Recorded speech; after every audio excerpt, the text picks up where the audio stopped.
un divertissement avec GeoGebra. Donc je vais aller chercher tout d'abord une image sur internet, donc par exemple Titeuf ici.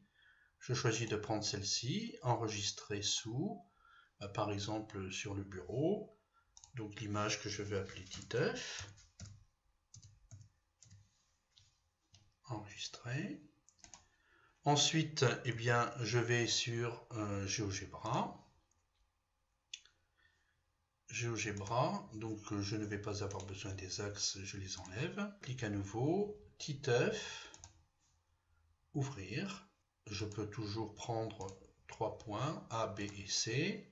Clic droit sur l'image, propriété, position. Donc le coin 1 sur A, le coin 2 sur B et le coin 4 sur C. Vous voyez que à l'issue, bien, je vais pouvoir agrandir, modifier, tordre, redresser l'image. Donc ce qui m'intéresse, moi, eh bien, c'est de recopier cette image avec GeoGebra. Alors, je retourne sur la case de départ et je vais utiliser le stylo. Et je vais repasser l'image.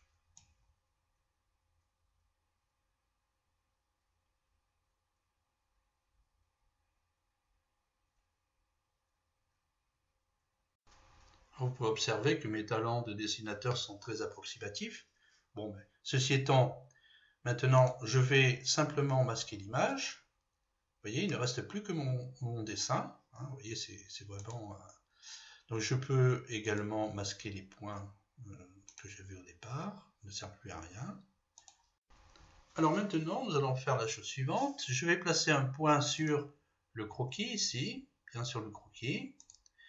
Ce point, donc, je vais simplement lui donner quelques propriétés. D'abord, je n'ai pas besoin d'afficher l'étiquette, première chose. La couleur, eh bien, je peux lui donner une couleur, la couleur de mon choix, vert par exemple, avec un style comme ceci, donc un rond, ça me paraît bien. Et tout simplement, nous allons l'animer. Mais pour l'animation, je vais le préciser, l'animation, à savoir que je vais lui donner une vitesse inférieure à 1, à savoir, je vais prendre 0,2 par exemple, hein, pour voir un peu mieux. Et je vais voir ce que ça donne. Donc ce point, vous voyez que je vais pouvoir l'animer avec une trace activée. Le croquis, eh bien, je vais ne pas l'afficher de manière fidèle. J'ai bien dit le croquis, pas l'image de départ, malheureusement.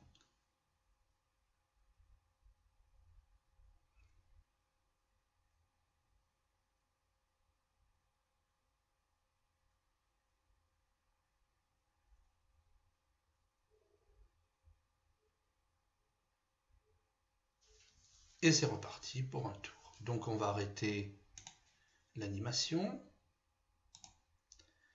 Et finalement, vous voyez, si je veux supprimer le tracé, hein, il suffit de bouger un petit peu l'image. Alors, on va jouer autre chose. Maintenant, je vais placer un autre point ici, un point E, et je vais considérer le symétrique du point initial par rapport au point E.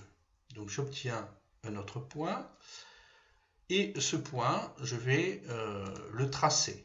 En revanche, le point de départ, je vais enlever sa trace. Donc le point D n'est plus tracé. En revanche, le point D, je vais l'animer et on va voir ce que ça donne.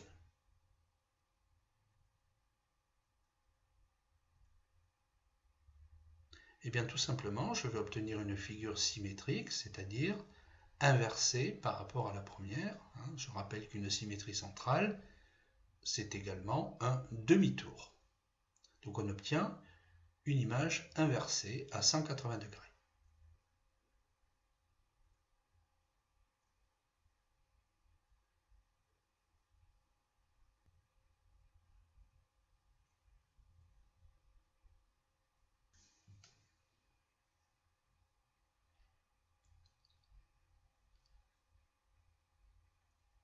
Et voilà, donc voilà ce que l'on peut faire avec GeoGebra. Bon, on pourrait faire bien entendu beaucoup d'autres choses, hein, mais bon, c'est simplement une petite curiosité ici.